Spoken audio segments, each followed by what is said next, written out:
¿Qué tal? ¿Cómo les va? Estoy contento de que me han permitido venir un ratito por acá. Contento de compartir el trabajo con todos mis compañeros y con este trámite estupendo que ha tenido el diario hasta ahora. Miren estas imágenes de la militancia. En la militancia va el sentido de la vida, por eso tantos jóvenes fundamentalmente, pero no jóvenes de 20, jóvenes también de 70. Se han ido hasta ahí desafiando también un poco aquello del temor que genera el coronavirus. Algunos parecen haberse olvidado, pero la gran mayoría, por suerte, todavía le tiene muchísimo respeto. No obstante, miren lo que son estas imágenes de la avenida Rivadavia, de Hipólito Yrigoyen, por supuesto, de Callao, frente al Congreso. Adentro están tratando el impuesto a las grandes fortunas y la gente se reúne allí para decir que esto es algo muy importante para el país, en muchos sentidos, y no solamente por el dinero, sino que alguna vez habrá que cumplir con la voluntad del pueblo y no solamente con lo que se les antoja a las élites dominantes. Pero, por supuesto que en el Día de la Militancia vale la pena recordar, por lo menos en esta etapa, cómo resurgió, cómo apareció nuevamente. Y es importante recordar un discurso de Néstor Kirchner allá por el 2004. Masa crítica que piensa, que elabora, que participa, también evita que aquellos que tenemos que ir a cumplir responsabilidades nos creamos más que lo que somos y nos olvidemos de dónde venimos y para qué venimos. Queremos nuevamente que los locales políticos sean lugares de educación, de formación, de conciencia cívica, que tiendan a consolidar una Argentina diferente. Si los militantes y los dirigentes políticos entienden que tienen que ser los que dan el primer ejemplo, yo les puedo asegurar, queridos amigos y amigas, compañeras y compañeros, que estaremos dando un salto cualitativo. Esto es tremendamente importante y tenemos que dar ese ejemplo y evitar las tentaciones. 16 años después, la imagen en el Congreso en tiempos de pandemia parece darle razón a aquellas palabras de Néstor Kirchner cuando todavía era un hombre no demasiado conocido en lo que iba a significar para la historia de la República Argentina. Esa militancia del Congreso está esperando muchas horas, seguramente, para que le anuncien, allá por la madrugada, es lo más probable, que el impuesto a las riquezas tiene media sanción. Y no todas las riquezas, solamente a las grandes fortunas. Los que no respetan la militancia están vacíos por dentro. Solamente entra en sus cabezas el dinero, la factura de las ganancias a las que permanentemente van. Esa es su manera de sentir la vida. Podría ser respetable si no faltaran la consideración que se merecen los que militan, los que sueñan, los que van por la vida con una bandera en la cual la plantan aquí, la plantan allá porque necesitan ir progresando, avanzando hacia las utopías que todos nos proponemos. Los que no respetan son gente como, por ejemplo, Prat Gay, cuando habla de los militantes de esta manera. Un Estado lleno de militantes, pero vacío de contenido. Y queremos que ese Estado tenga contenido, que tenga los recursos, que no le sobre la grasa de la militancia. Me parece que todos nos sentimos que estamos en ese lugar. Hemos ido acomodando la basura, como dijimos más de una vez. La basura no es nuestra, pero no tenemos ningún problema en empezar a limpiarla. Prat Gay se comporta de esta manera, porque están entrenados para el desprecio, para mirar por encima del hombro, y porque los sueños del pueblo nunca los habitaron, nunca entendieron, no supieron absolutamente nada de eso, y se lo han perdido. La vida sin militancia, salvo por el dinero como ellos, carece de sentido. Se puede militar por un partido político, por una idea, por el periodismo, se puede militar por todo aquello que queremos mejorar del mundo, porque parecería armonizar de otra manera, darle un contenido hasta artístico a la vida. En los militantes hay un sentido del arte. Por eso los artistas son militantes, la mayoría de las veces. Y por eso los militantes tienen también un sentido artístico para manifestarse. Y puede venir desde la juventud y mantenerse toda la vida, por suerte. Se puede ser eternamente joven gracias a militar. Cristina Fernández de Kirchner, hace muchísimo tiempo, conversando con uno de los intelectuales más brillantes que ha tenido la Argentina, David Viñas, decía: yo soy una militante para siempre. Yo tengo la obligación de ser optimista, por eso... Claro, yo tengo la obligación de ser pesimista y ser crítico. Porque soy intelectual crítico, pero yo soy una militante política y quiero cambiar las cosas, y pienso que lo voy a poder hacer. ¿Y usted cree que no? Yo no. Y yo pienso que si no las puedo cambiar me tengo que quedar en mi casa o dedicarme a otra cosa. El escepticismo A veces es mal consejero, pero siempre es muy respetable. De todas maneras, es mucho más todavía aquello que nos dicen las personas que están dispuestas a creer, porque si creen en algo, van a luchar. Los escépticos a veces nos entregamos un poco más fácil y me cuento entre ellos. A veces la esperanza es como una impostora en la vida de los pueblos. Pero ¿qué hacemos sin la esperanza? ¿Qué hacemos sin creer? Uno mismo se reprocha. Yo recuerdo perfectamente aquel diálogo y parecía una quimera lo que decía Cristina Fernández de Kirchner. Al fin de cuentas tuvo razón. Valía la pena creer. Vale la pena también creerle a estos jóvenes que hablan del impuesto a las grandes fortunas desde la convicción de que esto tiene que suceder. Esta misma noche hay que conseguir la media sanción. Y me parece bien. Sí, olvídate, que ayuden a los que menos tienen. Totalmente de acuerdo. Sí, yo la estoy esperando ya. Sí, estaría muy bueno, ¿por qué no? Y estaría bueno, ¿no? Sí, siempre después se puede ayudar al pueblo. Me gusta esa idea. ¿Y porque tienen demasiado? Sí, son los que tienen. Hoy sí, tienen que ponerlo. Estaría de acuerdo porque es una ayuda. Además es un impuesto que no le va a sacar muchos a los que más tienen. Pagar un poco más para la gente que de verdad no puede. Y no sacarle siempre a los que no tienen. Y es un poco devolverle al país lo que el país les generó. Salía a repartir a los que realmente lo necesitan. Y porque me parece que está bueno que los ricos se pongan en el lugar del pobre. Son las personas que tienen más poder adquisitivo. Que pongan un poquito más lo que más tienen, no creo que le haga nada. La redistribución de la riqueza es una pata fundamental. ¿Tienen razón los militantes de la plaza? Llevan sentido sus presentaciones, sus ponencias a favor del impuesto a las grandes fortunas. Esta plaza tiene razón, este pueblo tiene la razón. A nosotros nos parece que sí. Les vamos a dar algunos elementos porque siempre es importante argumentar. Mire lo que le pasó al país en cuanto a lo que ha recaudado. El gobierno se las ha tenido que arreglar con una recaudación que muestra todas esas columnas en rojo hacia abajo. Recién hubo recuperación en septiembre y octubre, que son las dos columnitas azules. Todo lo demás fue una pavorosa derrota. Sigamos con las placas, para que usted entienda por qué hay que pedirles por una vez a los que tienen miles de millones de dólares, por favor, ayuden a esa patria que ustedes dicen querer. ¿Por qué es necesario el aporte? Mire la línea roja. Esos son los gastos que ha tenido el gobierno. Y la línea azul es la de lo poco que se recaudó. Recuerde usted lo que era la placa anterior. Sigamos argumentando por qué hay derecho y necesidad de pedirles que esta vez ayuden. Solamente son 9.298 personas, con las que se recaudaría 307.000 millones de pesos. No son más impuestos a la clase media, como dicen en el barbarismo absoluto los sectores interesados de los medios de comunicación. Solo 253 personas van a financiar el 50% de lo recaudado.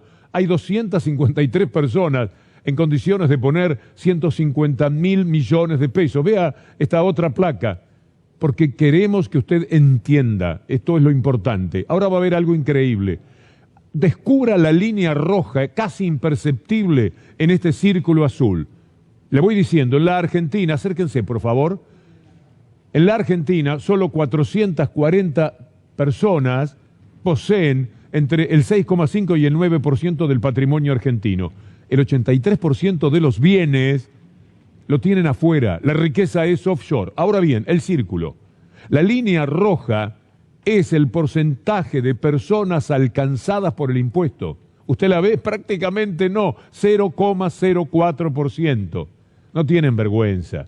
No tienen corazón, no tienen decoro, carecen de sensibilidad. Ya no es un problema de que no sean militantes, ya no es una cuestión de discutir con tipos como Prat Guy, que señala grasa militante, donde lo que hay son sueños, necesidades y la necesidad de crear derechos. Ya esto es una obscenidad. Mire este cuadro, cuando ellos dicen que en el mundo esto no se ve en ningún lado, todo lo que es rojo, desde cada uno de los matices, el más débil al más fuerte, habla de los impuestos.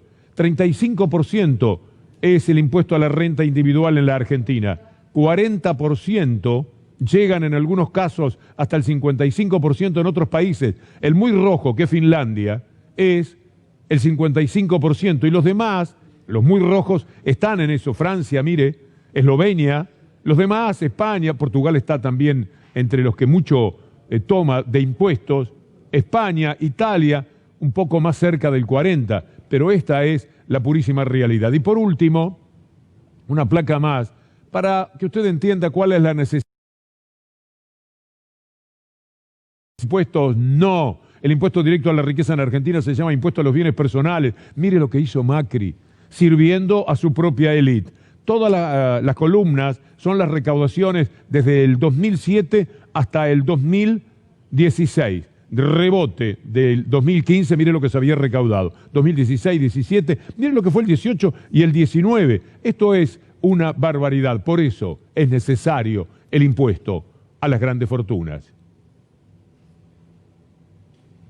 Yo pienso que vamos a poder abordar racionalmente una mejor distribución de los recursos para que no haya tan pocos privilegiados y tantos necesitados en este bendito país. Si no discutimos estas cosas, por más que invoquemos a la gracia divina para que nos ayude, desde arriba nos van a decir: hermanos, esto lo tienen que hacer ustedes, que de arriba nunca viene nada en la historia de los pueblos. En el Congreso, acompañando palabras como estas que sucedieron en La Matanza hace un año casi. Están allí y van a permanecer horas de pie, aguardando el momento en que se haga el anuncio de la media sanción. Ni siquiera es la votación definitiva de la ley. Por eso es que también, seguramente, mucha gente dijo: voy a esperar a que sea el Senado, porque siempre hay como un recelo con relación a lo que el inmenso poder que tienen las élites dominantes pueden llegar a hacer. ¿Cuál será la trampa? Esta es la pregunta para la próxima semana, mientras escuchamos a Martín Guzmán. Está claro que Argentina tiene un problema importante de financiamiento, y está claro que en este momento quienes tienen la mayor posibilidad de contribuir, es razonable que eso se haga. Quienes tienen la mayor posibilidad de contribuir, es razonable que eso se haga. Nos mienten. ¿Con qué altísimo grado de impunidad? Lo que es el poder. No tiemblan ante nada. Se plantan frente a las cámaras de televisión y dicen lo que ellos saben que es mentira. No pueden no saberlo porque es gente generalmente informada. Conocen lo que ocurre en el mundo, pero como ellos creen, y no les falta razón lamentablemente, que esos medios concentrados le hablan siempre a una mayor porción de telespectadores o de lectores, se permiten la mentira, la creación de una falacia por encima de una auténtica verdad. Lo digo por esto. ¿Qué tipo de medida le parece que es esta que están llevando adelante? Yo diría los sectores más radicalizados del cristianismo. Yo creo que no hay ningún ejemplo de ningún país que se le ocurra que es una buena idea. ¿En qué otras partes del mundo se pensó esto en esta época de ninguno, pandemia? En ningún lugar del mundo en serio se está pensando en subir impuestos, como es el caso de Argentina. Es una cosa ridícula. Es un disparate más propio de la demagogia. No existe en ningún lugar del mundo. La idea de aumentar impuestos nos parece una mala idea. Es contrario a lo que se está haciendo acá y en el mundo entero. La pregunta es si se trata de ignorancia o de complicidad o de simple servilismo. Lo más probable es esto último también, porque insisto, tanta ignorancia no puede haber. Se leen entre ellos, se escuchan entre ellos. Puede ser que eso les provoque un daño a lo que tenemos la responsabilidad de conocer en esta profesión.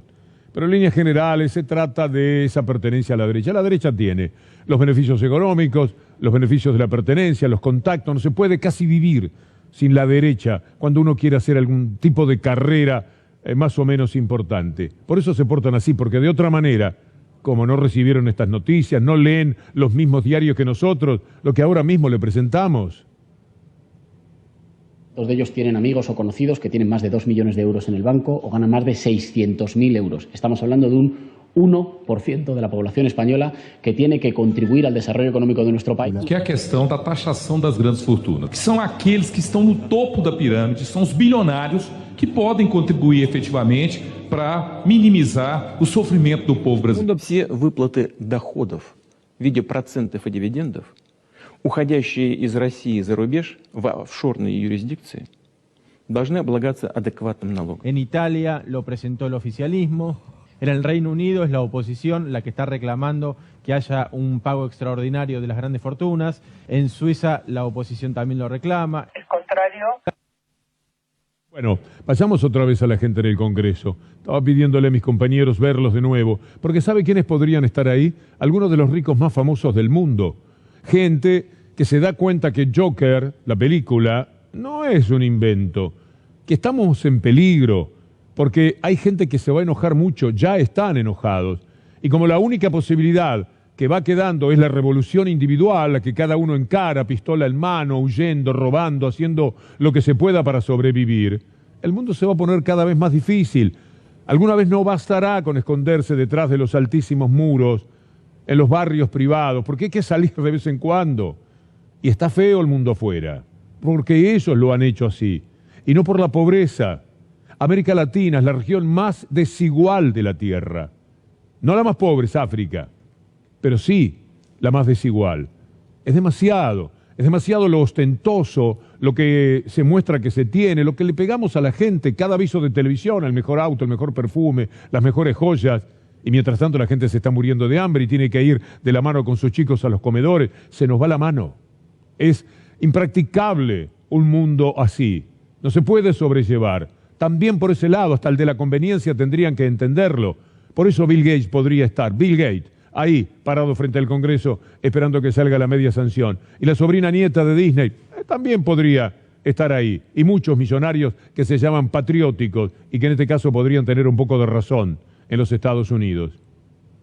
I think you can make the tax system take a much higher portion from people with great wealth. We need a wealth tax, a 1% or a 2% wealth tax that would generate so much value in this economy, given how much wealth is concentrated, and is sitting there not moving through the economy in ways that it really should, and certainly not supporting a valuing of work over ownership. BBC News dice, los ultra ricos que piden a sus gobiernos pagar más impuestos por la crisis del coronavirus. Los ultra ricos toman conciencia que se les va un poco la mano. No todos pueden esconderse permanentemente. Me da la sensación que también hay que respetar un poco, ya no solamente sensibilidad, piedad, comprensión de que algo algún día los puede castigar. No le tienen miedo a nada, pero no obstante pueden tener esa manera de pensar el mundo como esos ultra ricos o como Bill Gates o como la sobrina nieta de Disney. Berko, vamos a explicar un poco mejor todavía este tema del impuesto y el porqué. Actividad económica antes y después de la corona crisis. Toda la recuperación del primer kirchnerismo se ameseta a partir de 2011 hasta 2015, se mantiene más o menos en el mismo lugar. Después de eso se produce un aumento allá por 2015 de la actividad económica, una caída fuerte con la devaluación inicial de Macri a principios de 2016 y una recuperación en 2017 y hasta la crisis de 2018 que más o menos lo deja empatado a Macri. Después empieza la macrisis. Ahí, en 2018, el desplome es muy notorio. Y fíjate lo que es la caída subsiguiente. Eso nos retrotrae a 20 años atrás. Al mundo le pasa igual, ¿eh? ¿Sabés por qué es más urgente que colaboren los ricos? Por la situación de los chicos. La pobreza infantil ya había aumentado por encima del 50% al final de la era Macri. Y fíjate la disparada que proyectan para la primera mitad de 2020 al 60,2% y después para la segunda mitad del 2020 al casi el 63%. Si el hecho de que 1,5 millones de chicos vaya a caer en la pobreza no sensibiliza a los que tienen la vida resuelta para varias generaciones, yo francamente no sé. La macrisis, dice Alfredo. Me parece que es importante que consideremos también que la pandemia es a continuación del gobierno neoliberal. Esos son los responsables de una enorme caída de la economía, del aumento de la desigualdad, del índice Gini y todo aquello que mide, de la caída de la clase media, que se había recuperado y duplicado antes del 2015, dicho por el Banco Mundial, no dicho por los gobiernos de entonces. Y son tan pero tan responsables que tendrían que asumir que en esa época de la Macrisis es cuando ellos más ganaron. En estos momentos todavía llevan 3 días repartiéndose la plata a los de Clarín. 430 millones de dólares solamente por Telecom. Piensen todos los otros negocios. Y ahí están, con 430 millones de dólares. Son los grandes ganadores permanentemente. Y por supuesto, los grandes hacedores de la crítica que merece este impuesto. No tienen vergüenza, ni piedad, ni nada. No tienen corazón. Son el diablo mismo. Mire, hay una carta que los senadores del gobierno le mandaron al Fondo Monetario Internacional. Y ahí le dicen, mire Cristalina, ustedes han hecho las cosas muy mal, usted no estaba, bueno, no importa, usted es el fondo ahora, es la presidenta del fondo. Por todo lo antedicho y ante las nuevas negociaciones solicitamos y abstengan de exigir o condicionar las políticas económicas. Esta frase no me gustó, se abstengan de exigir, que exijan siquiera, y que exijan y que el gobierno esté bien plantado. A lo que hay que decirles es, miren que el gobierno, Martín Guzmán, Alberto Fernández, lo que sean, están bien plantados. Y proponemos reconsideración de los intereses desde ya, periodo de espera para comenzar los pagos en el 2025. Por supuesto, se va a hacer esta negociación con el Fondo Monetario Internacional. No tienen demasiado camino. Ahora, cuando apareció esta carta, ¿saben quién estaba enojadísimo? Mauricio Macri. Bien decía anoche, o antes de anoche, Gustavo Silvestre. Puesto en víctima, o no es ninguna novedad, como siempre, se puso en víctima y ¿qué dijo en un Zoom de las últimas horas? No podemos dejar pasar el relato. ¿Quién habla de relato? Gran caradura. No podemos dejar pasar el relato que intentan instalar.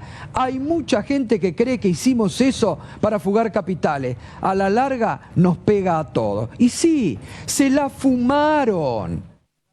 Sí, lamentablemente la expresión desapareció, no está.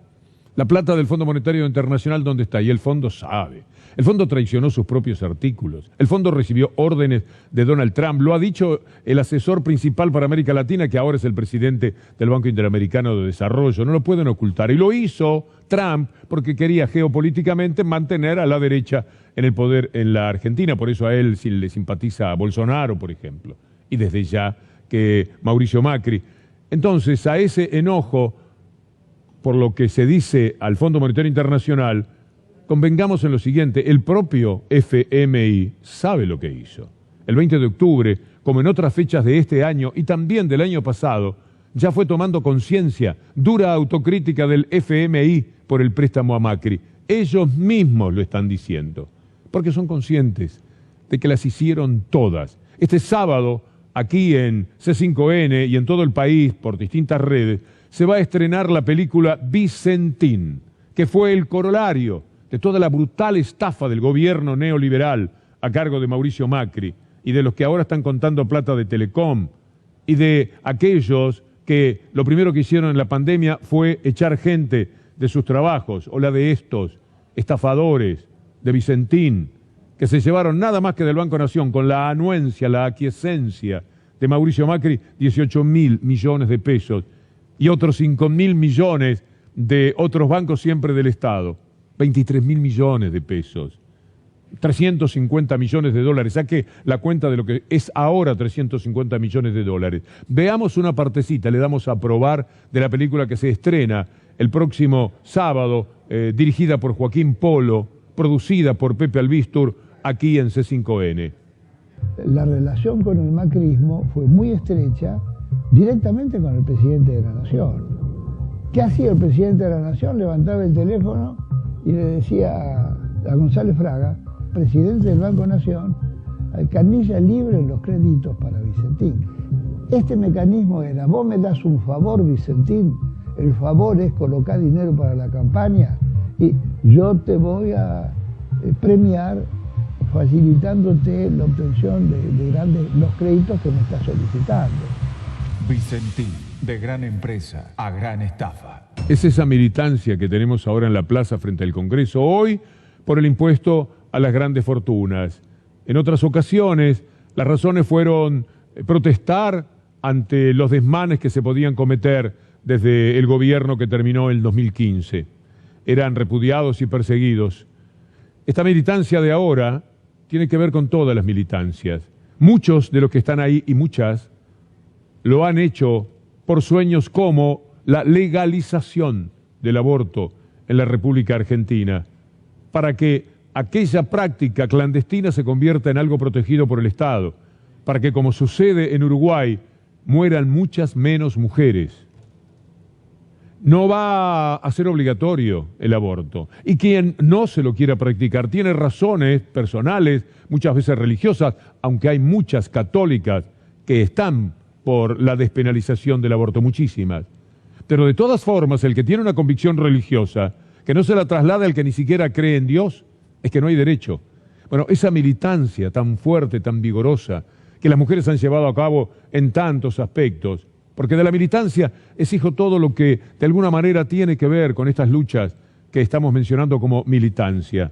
El matrimonio igualitario, la ley del divorcio, todo aquello que ha mejorado la calidad de vida, que le dio más libertad a las personas, más dominio sobre sus convicciones y sobre su propio cuerpo.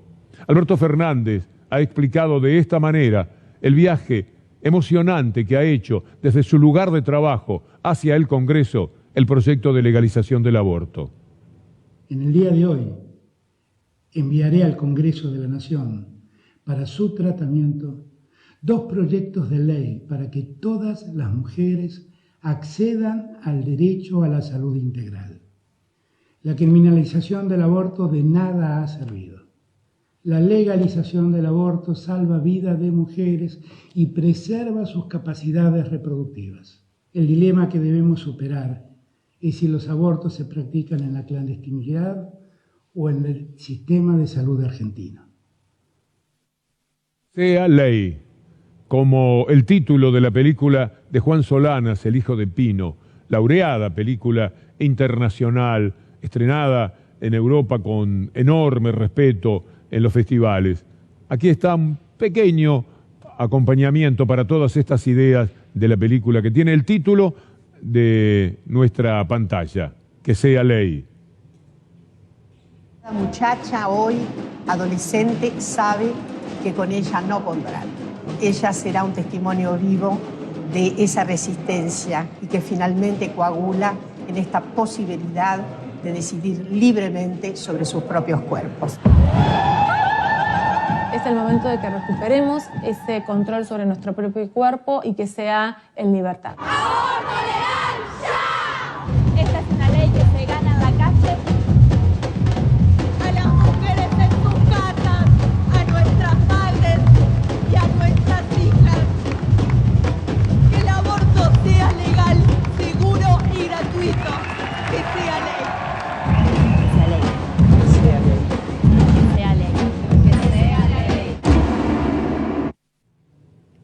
Peliculón, además, porque a veces los buenos principios llevan a realizaciones que se convierten en una manera de expresar lo que sentimos, pero no una manera artística. Esta película está, bueno, digna del apellido Solanas, lo que ha hecho Juan.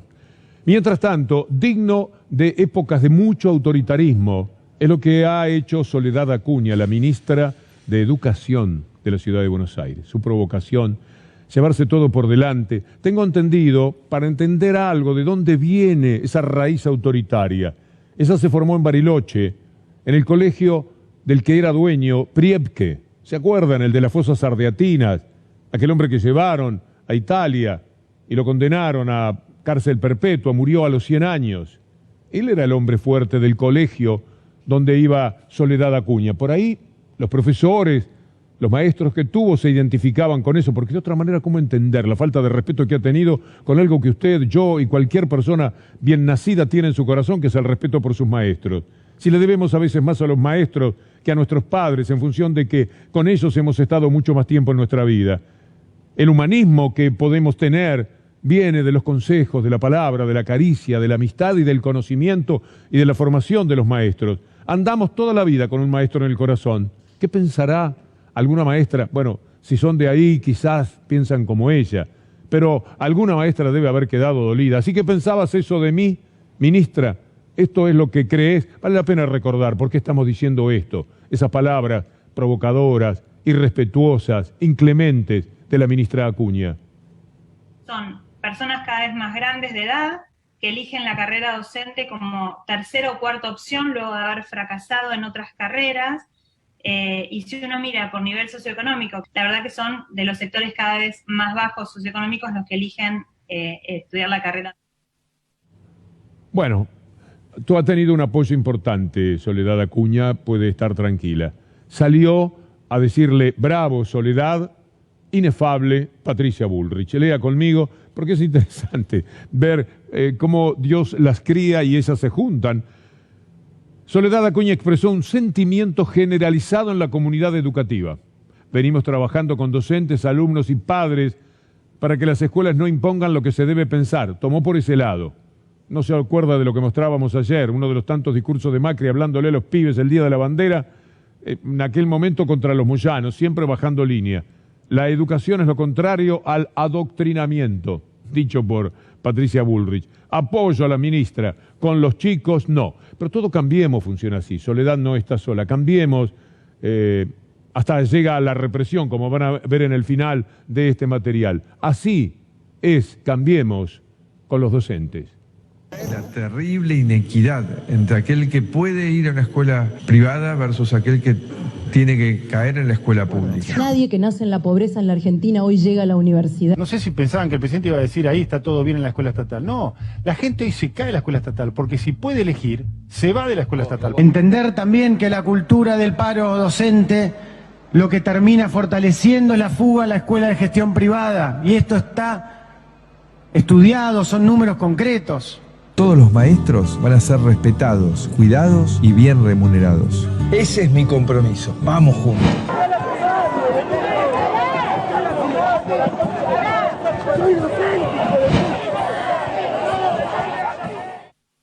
Minutos finales del diario con Pablo Dugan. Yo les agradezco como siempre a Julián Capazo, a Anabela Sánchez, a Leandro Gabriele y los invito para mañana si Dios quiere. Gracias.